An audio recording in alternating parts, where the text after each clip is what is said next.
Hi students, it's Miss Murphy here. Today's lesson is going to help you understand how to multiply a monomial by a binomial. So in this unit, we're learning about polynomials. There are different sizes of polynomials. Monomial represents a polynomial that is of size 1, and in this example, the number 2. Again, that's just one unit or one term. That's going to be our monomial, and we're multiplying that by the binomial, which is two things, 4x plus 3. The answer is inside the box is 8x plus 6. You can also see down here, if you multiply those two things together, you get an answer of 8x plus 6.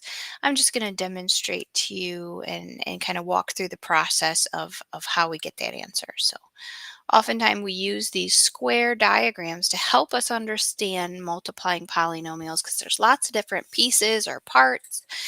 And we all know from when we were younger, finding the area of a rectangle is length times width, which helps when multiplying polynomials. So you can think of this as a width of 2, and then the length or the top of the rectangle goes all the way across, and that is the piece that is 4x plus 3.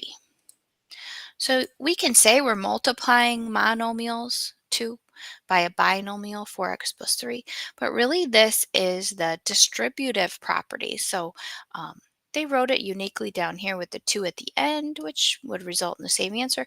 I'm going to put the 2 out in front, and I'm going to show you that this 2 is going to be distributed in to the 4x. We're going to multiply there. It's also going to distribute to the 3. So we're multiplying that 2 by both parts. So 2 times 4x, that gives us 8x. Bring down the plus sign, nothing's changing there. And 2 times 3 is 6. So that's our answer. Now you can see here the individual parts. The length and the width of the green box, 2 times 4x, is 8x. And then this 2 here would also be the dimension of this orange box, 2, and length times width, 2 times 3 is 6. So multiplying a monomial by a binomial, again, is a lot like the distributive property, and you end up with an answer of 8x plus 6. Okay, let's go ahead and do another example. I'm going to kind of shrink this and move this over.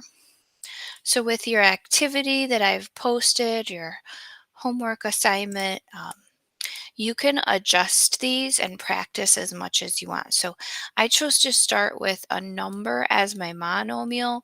I'm going to take that number away, and this time we're going to practice with a variable.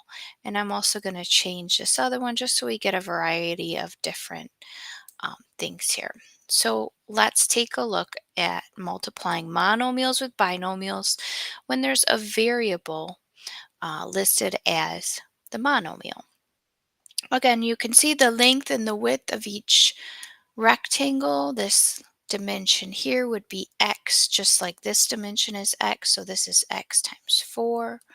The resultant multiplication is inside the square. So your final answer is combining them together with the plus sign as you see down here. So just to break it down a little bit, it is still a lot like the distributive property.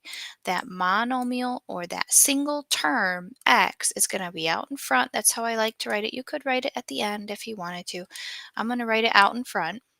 And then the binomial has two pieces. That's going to go in the group or the parentheses. And for this one, we have 3x. And we have a positive 4. That's why we're writing plus 4. It is possible to have negatives. We're just starting out slowly with positive examples. Okay, using the distributive property, x times 3x, and then x times 4. Whatever is outside the group gets distributed or multiplied in through the group. All right, so what is x times 3x? So the only number here is 3. The variables x times x, we're multiplying, so the degree goes up or the power goes up when we're multiplying. And there are two x's here, so this is x squared. Now, if you were adding x plus x, that's 2x. But we're not adding, we're multiplying x times x. So that's why we have x squared. Okay, and x times 4 is 4x. So there's another example of how to multiply a monomial by a binomial. Um, yeah, and I hope this helps you practice and prepare for your quizzes and tests. Practice as many times as you like here, and yeah, that'll help you. Thanks for watching.